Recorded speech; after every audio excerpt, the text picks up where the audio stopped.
लोकशाहीचा बुलंद आवाज, रिपब्लिकन वार्ता महाराष्ट्र।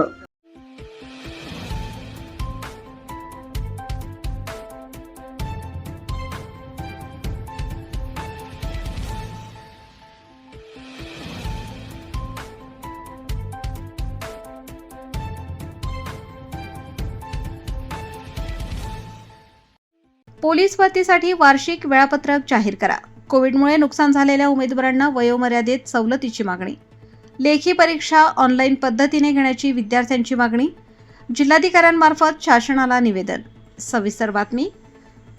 महाराष्ट्र पोलीस भरती प्रक्रियेत पारदर्शकता आणण्यासाठी दरवर्षी निश्चित वार्षिक वेळापत्रक जाहीर करण्यात यावे। कोविड-19 काळात भरती प्रक्रिया रखडल्यामुळे नुकसान झालेल्या उमेदवारांना वयोमर्यादेत विशेष सवलत देण्यात यावी। तसेच पोलीस भरतीची लेखी परीक्षा ऑनलाईन पद्धतीने घेण्यात यावी, अशा प्रमुख मागण्यांचे निवेदन नाशिक जिल्हाधिकाऱ्यांना देण्यात आले आहे। निवेदनात नमूद करण्यात आले आहे की नाशिकसह राज्यातील हजारो युवक युवती पोलीस भरतीची तयारी करत आहेत, मात्र भरतीचे नियमित वार्षिक वेळापत्रक नसल्याने विद्यार्थ्यांमध्ये संभ्रम निर्माण होत असून त्यांच्या शैक्षणिक, आर्थिक आणि मानसिक स्थितीवर त्याचा परिणाम होत आहे। विशेषतः कोविड-19 काळात सलग 2 ते 3 वर्षे भरती प्रक्रिया नियमितपणे न झाल्याने अनेक उमेदवारांना मोठा फटका बसला असून काही उमेदवार वयोमर्यादा ओलांडण्याच्या स्थितीत पोहोचले आहेत। यामुळे कोविड काळातील नुकसान लक्षात घेऊन पोलीस भरतीसाठी वयोमर्यादेत विशेष सवलत देण्याची मागणी करण्यात आली आहे। तसेच लेखी परीक्षा ऑनलाईन पद्धतीने घेतल्यास अधिक पारदर्शकता राहील, सर्व उमेदवारांना समान संधी मिळेल आणि निकाल प्रक्रिया अधिक वेगवान होईल, असा दावा निवेदनात करण्यात आला आहे। निवेदनातील प्रमुख मागण्या: महाराष्ट्र लोकसेवा आयोगाच्या धर्तीवर पोलीस भरतीचे निश्चित वार्षिक वेळापत्रक जाहीर करावे। कोविड-19 काळात भरती प्रक्रिया रखडल्यामुळे उमेदवारांना वयोमर्यादेत विशेष सवलत द्यावी। पोलीस भरतीची लेखी परीक्षा ऑनलाईन पद्धतीने घ्यावी। भरती प्रक्रिया नियमित, पारदर्शक आणि वेळेत पूर्ण करण्यासाठी शासनाने आवश्यक ती कार्यवाही करावी। या मागण्यांवर शासनाने सकारात्मक निर्णय घेऊन राज्यातील हजारो पोलीस भरती इच्छुक युवक युवतींना दिलासा द्यावा, अशी अपेक्षा निवेदनाद्वारे व्यक्त करण्यात आली आहे। या प्रसंगी करिअर मार्गदर्शक अकॅडमीचे संचालक समीर सुदाम काकड, मनीष बोरस्ते, नागराज गुंजाळ, आकाश सोनवणे, प्रतीक जगताप, गणेश टिळेकर, आकाश चाचक यांच्यासह नाशिक जिल्ह्यातील करिअर मार्गदर्शन अकॅडमीचे संचालक आणि पोलीस भरतीसाठी प्रशिक्षण घेणारे विद्यार्थी विद्यार्थिनी मोठ्या संख्येने उपस्थित होते। नाशिक शहर हे संपूर्ण महाराष्ट्रात आज स्पर्धा परीक्षेच्या विद्यार्थ्यांसाठी एक हब म्हणून जन्माला येत आहे। संपूर्ण महाराष्ट्रातून आता तुम्ही जे हे काही विद्यार्थी बघतायत हे फक्त जिल्ह्यापुरते मर्यादित नसून संपूर्ण महाराष्ट्रातून नाशिक शहरामध्ये येत आहेत। या सर्व विद्यार्थ्यांच्या प्रमुख काही मागण्या होत्या पोलीस भरती संदर्भात। MPSCच्या धर्तीवर जसं MPSCचं नियोजित वेळापत्रक असतं त्या पद्धतीनेच पोलीस भरतीचं सुद्धा वेळापत्रक अगोदरच जाहीर व्हावं, ही त्यांची एक प्रमुख मागणी होती।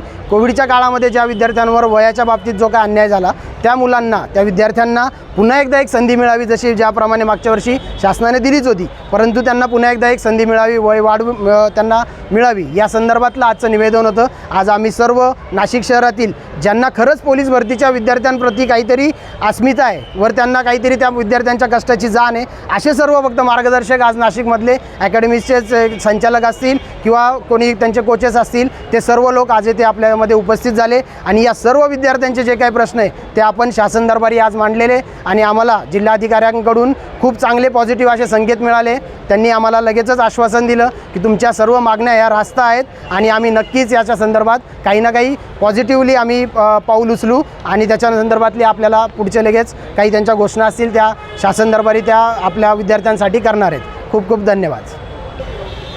आज नाशिक जिल्हाधिकार्यालय या ठिकाणी आम्ही सर्व मार्गदर्शक तसेच सर्व एक साधारणतः 3,500 ते 4,000 विद्यार्थी आज पोलीस भरतीवरती विद्यार्थ्यांवरती होणाऱ्या अन्यायावरती आज आम्ही दाद मागण्यासाठी आलेलो होतो। आज या ठिकाणी आमच्या प्रमुख मागण्या या स्वरूपाच्या होत्या की कोविडमध्ये बऱ्याच मुलांचे वय भरतीमधून बाद झालेले होते, तर या मुलांना परत चान्स मिळावा। त्यानंतर भरती प्रक्रिया ही जो पेपर असतो तो पेपर ऑफलाईन पद्धतीने व्हावा। त्यानंतर जो MPSC प्रमाणे पोलीस भरतीचा जो वेळापत्रक आहे ते त्याची तारीख डिक्लेअर व्हावी, जेणेकरून तो विद्यार्थ्यांना त्याचा फायदा होईल। बरेचसे ग्रामीण भागातले विद्यार्थी असल्याकारणाने वर्षानुवर्ष प्रॅक्टिस करतायत, या मुलांना कुठेतरी दाद मिळेल यासाठी आज हे आंदोलन होतं. आज आम्ही जिल्हाधिकारी कार्यालय येथे जाऊन हे निवेदन दिलं व त्यांनी आमचा या निवेदनाचा स्वीकार केला व योग्य ते न्याय मिळवून देऊ अशी आम्हाला ग्वाही दिली. धन्यवाद. रिपब्लिकन वार्ता महाराष्ट्र न्यूजसाठी विशेष प्रतिनिधी आनंद आव्हाडे, Nashik. Subscribe now and press the bell icon. Never miss an update.